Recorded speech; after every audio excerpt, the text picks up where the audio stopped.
RPD channel में आपका स्वागत है। सभी व्यूअर्स को मेरा नमस्कार। दोस्तों, आज इस वीडियो में मैं आपको अमेरिका द्वारा ईरान के न्यूक्लियर साइट्स पर अटैक करने के बाद इजरायल और ईरान के बीच जो ताज़ा युद्ध स्थिति है, अपडेट्स क्या है लेटेस्ट, उस बारे में आपको अवगत कराऊंगा। दोस्तों, कल सैटरडे 3-4 बजे के आसपास सुबह मॉर्निंग में अमेरिका ने ईरान के 3 न्यूक्लियर साइट्स पर आक्रमण किया, नातांज, फोर्दो और इस्पाहान। इन तीनों न्यूक्लियर साइट्स पर आक्रमण करने के लिए उन्होंने अपने जो बहुत चर्चित GBU-57 बंकर बस्टर बम थे, उनको अपने B-2 स्टील्थ बम्बर से वहां ड्रॉप किया। इसमें Tom cruise missiles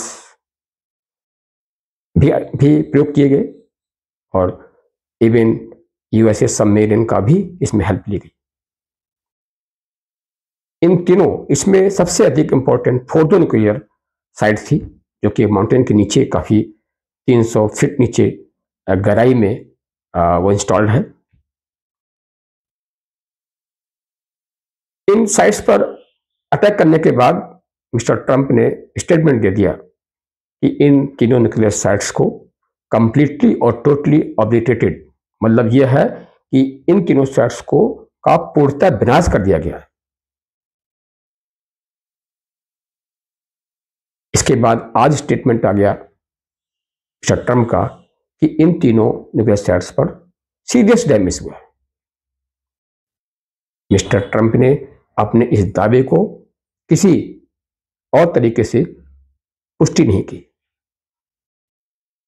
satellite imagery से पता चलता है कि बिफोर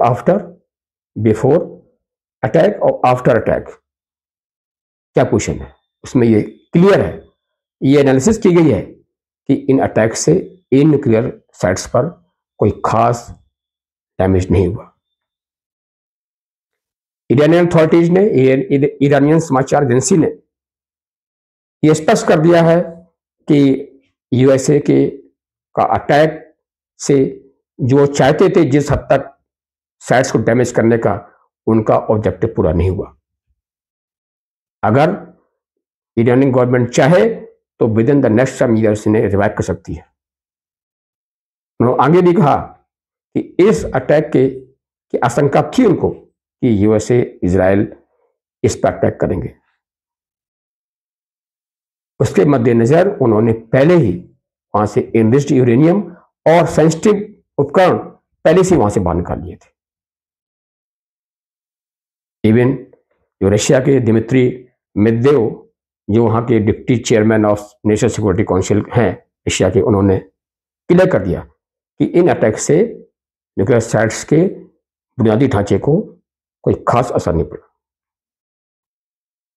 उन्होंने यह भी कह दिया कि अगर ईरान चाहे तो न्यूक्लियर प्रोग्राम से रिलेटेड किसी प्रकार की हेल्प लेने के लिए रशिया तैयार है, रशिया हेल्प दे सकता है। दोस्तों, अटैक होने के बाद अब मिस्टर खामनेई और उनके जो गवर्नमेंट ऑफिसर्स हैं, मिलिट्री ऑफिसर्स हैं, प्लान कर रहे हैं कि इस अटैक का अमेरिका को किस तरह जवाब दिया जाए। तो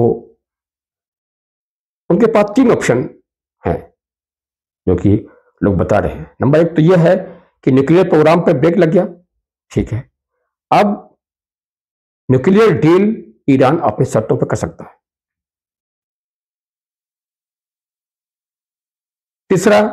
दूसरा कि USA पर अटैक करने के लिए रशिया और चाइना से मिलिट्री हेल्प ले सकता है।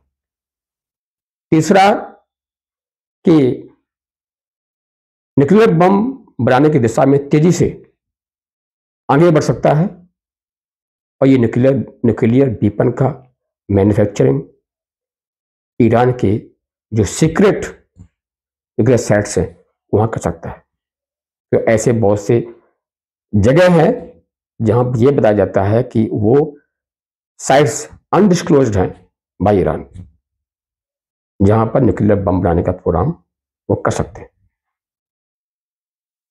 दोस्तों, मैंने अपने कल के वीडियो में कहा था कि सबसे पहले स्टेप क्या होगा। सबसे पहले स्टेप ईरान गवर्नमेंट का स्ट्रेट ऑफ हार्मुज को बंद करने का। उन्होंने आज अपने गवर्नमेंट के जो अधिकारी हैं उनको बोल भी दिया है कि स्ट्रेट हार्मुज पर जो है उसको कार्गो शिप की आवाजाही के लिए बंद करो, खासतौर से यूएसए और यूरोपियन कंट्रीज के लिए बंद करो। उनका कोई भी जहाज, कार्गो शिप, ऑयल टैंकर यहां से पास नहीं होगा। एशियन कंट्रीज के लिए वो उन्होंने मना नहीं किया। जैसे ये दोस्तों करीब विश्व का 20% ऑयल इसी रास्ते से पास होता है, क्योंकि ये रास्ता शॉर्ट है, इसे ट्रांसपोर्टेशन जो एक्सपेंसेस है कम आते हैं।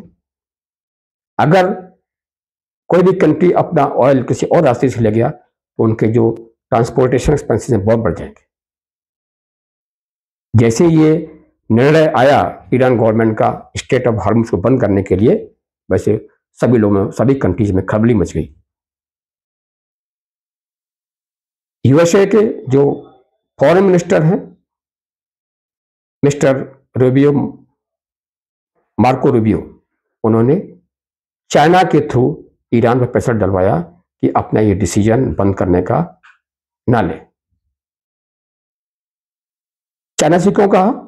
क्योंकि चाइना करीब 80% ऑयल ईरान से इसी रास्ते से चाइना को जाता है। मार्को रूबियो जो अमेरिका के फॉरेन मिनिस्टर हैं, उन्होंने ये कहा कि यूएसए ईरान के साथ वार में नहीं है। यूएसए ने सिर्फ सिलेक्टेड साइट्स पर ही अटैक किया हुआ है। दोस्तों, नाटो कंट्रीज के अलावा लगभग विश्व के सभी देशों ने अमेरिका द्वारा ईरान के चांदपुर न्यूक्लियर प्रोग्राम पर अटैक करने को यूएन चार्टर, अंतर्राष्ट्रीय नियमों और एनपीटी का उल्लंघन बताया। इवन आईएईए के जो प्रमुख डायरेक्टर हैं मिस्टर ग्रोसी ने भी न्यूक्लियर साइट्स पर अटैक करने को एक मेजर एस्केलेटरी एक्शन करार दिया। उन्होंने कहा कि इस अटैक से मिडिल ईस्ट में के रीजन में एक अस्थिरता का माहौल पैदा होगा। इधर मिस्टर ट्रंप ने एक और ईरान के विरुद्ध भड़काऊ बयान दे दिया। उन्होंने कहा कि अगर ईरान अपने न्यूक्लियर प्रोग्राम के अंतर्गत न्यूक्लियर वेपन बनाने की जिद पे काम रहता है तो रिजीम चेंज होना तय है। उन्होंने आगे और कहा कि अगर वर्तमान रिजीम ईरान को दोबारा ग्रेड नहीं बना सकता तो रिजीम चेंज होना चाहिए। खामनेई साहब ने अपने सोशल पोस्ट के द्वारा बताया कि इजराइल ने ईरान पर प्रीएम्प्टिव स्ट्राइक करके बहुत बड़ी भूल की है, गलती की है। इसका पनिशमेंट मिलना चाहिए और पनिशमेंट दिया जा रहा है। उन्होंने ये कहा कि इजराइल अपने इतिहास में याद रखेगा कि उनके देश में ईरान ने कितनी तबाही की थी। दोस्तों, इधर जो यमनी है, इन पर जहां पर हौथीस का जो है अपना गवर्नमेंट है, उन्होंने क्लियर कर दिया अपनी गवर्नमेंट वेबसाइट के द्वारा कि हाउथीज ने इजराइल और अमेरिका के विरुद्ध वार में उतरने का डिसीजन ले लिया।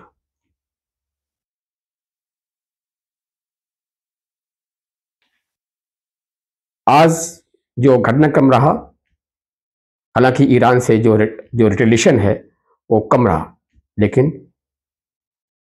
इजराइल ने आज की डेट में करीब 30 मिलिट्री इंस्टॉलेशंस को, उनके एनर्जी इंफ्रास्ट्रक्चर को अटैक करके वो तबाह कर दिया। दोस्तों, ईरान से रिटेलिएशन की आशंका को देखते हुए यूएसए ने अपने जितने भी मिलिट्री एसेट्स हैं गल्फ कंट्रीज में, मिडिल ईस्ट में, सभी को हाई अलर्ट पर रहने के लिए बोल दिया। हालांकि जो ईरान और जो इजराइल का जो मीडिया है, तो वहां से खबर निकल के आ रही है, उसमें ये कहा गया है कि ईरान का अभी यूएसए के मिलिट्री एसेट्स पर अटैक करने का अभी फिलहाल कोई प्लान नहीं है। 99% के केस में अभी कोई अटैक नहीं होने जा रहा।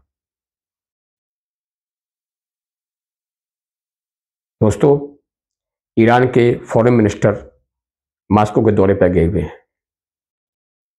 शायद वहां पर ईरान के न्यूक्लियर साइट्स पर अटैक होने के बाद जो स्थिति उत्पन्न हुई है, उस पर विस्तार से एक रणनीतिक विचार विमर्श होगा कि यूएसए को किस प्रकार से इस अटैक का जवाब दिया जाए। दोस्तों, ये मॉस्को के बाद फिर ईरान के फॉरेन मिनिस्टर का बीजिंग जाने का भी शेड्यूल है। शायद इन दोनों कंट्रीज से विचार विमर्श करने के बाद ही यूएसए के खिलाफ फर्दर कोर्स ऑफ एक्शन क्या होगा, क्या होगा। तब तक देखो, इन दोनों के बीच फ्लड वार, रिटेलिएशन, इजराइल ईरान के बीच चलता रहेगा। एक दूसरे के देश में तबाही होती रहेगी। दोस्तों, तब तक एंजॉय करना पड़ेगा। मैं आपको डेली लेटेस्ट अपडेट्स वार के बारे में देता रहूँगा। अगर आपको ये वीडियो पसंद आए तो प्लीज़ इसको लाइक करें, शेयर करें और सब्सक्राइब करें। जय हिंद, जय भारत।